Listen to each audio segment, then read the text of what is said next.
hello नमस्कार छ good morning हैन यो चाहिँ हाम्रो लिगलीकोट रिसोर्टमा आँप फल्या भनेर देखाएको हेर्नु कस्तो मजा मजाको आँपहरू फल्या चाहिँ मजाले लिगलीकोट रिसोर्टको यो अगाडिको गार्डनमा हो क्या यो चाहिँ लिची हो लिची फेरि लिची फल्या छ लिगलीकोट रिसोर्ट गोर्खामा ल खतरा ठाउँ हो यो तपाईँहरू आउनुभयो भने हेर्नु त ल मजाले हेर्नु त ल यो सानो भूकम्पपछिको घर टाइपको खतरा एउटा राम्रो बनाएको क्या भूकम्पमा आमा चाहिँ मान्छेहरू चाहिँ अर्को घरहरूमा चाहिँ त बस्न अलिक गाह्रो मान्ने सानो त्यो भएर भूकम्पपछिको चाहिँ यो भूकम्प प्रतिरोधात्मक भन्छ नि ल नयाँ ठाउँ कहाँ जाने भन्नुभएको छ भने गोर्खाको लिगलीकोटमा लिगलीकोट रिसोर्ट सबैतिरबाट एकदम नजिकै छ काठमाडौँबाट आउँदा 4-4.5 घन्टा पोखराबाट आउँदा त अहिले त बाटो खतरा भएर छिट्टै आउँदो रहेछ दुई घन्टा जतिमै आउँदो रहेछ चितवनबाट पनि त्यही हो 2-2.5 घन्टा चितवनबाट आउँदा पनि चितवन भरतपुर वरपर गैँडाकोट होइन त्यसपछि यता डुम्रे दमौली होइन यता खैरेनी यता हाम्रो लमजुङको बेसी सहर भोटेवडार होइन पारिपट्टि यतापट्टि थानीथानतिरबाट होइन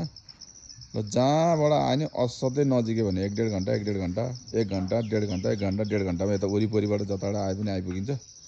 ल यो लिगलीकोट रिसोर्ट चाहिँ खतरा छ है तपाईँहरूलाई यहाँ हाम्रो रिसोर्टमा स्वागत छ पारिवारिक होइन तपाईँको परिवार लिएर घुम्नको लागि कहाँ जाने भन्नुभएको छ भने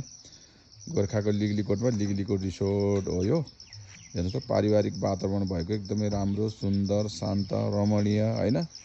भ्यू हेर्न पाइने एकदम खतरा ठाउँ छ भने यो नजिकै पनि छ जताततैबाट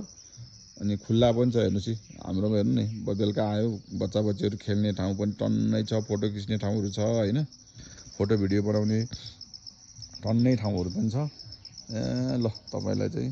हाम्रो लिगलीकोट रिसोर्टमा स्वागत छ है दाजुभाइ दिदीबहिनीहरू आफन्तहरू सबैलाई आउनको लागि आग्रह गर्छु है अब तर अहिले अलि बर्खा अब सुरु हुन लागेको छ मौसम एकदम बदलिँदो रहेछ अहिले चाहिँ बेलुका भएपछि चाहिँ पानी परिरहेछ समयमा हिँड्नुभयो भने तपाईँहरूलाई चाहिँ हिँड्नु होला यदि कोही घुम्न जाने इच्छा जाहेर गर्नुभएको छ भने होइन मन गर्नुभएको छ भने होइन भने अझै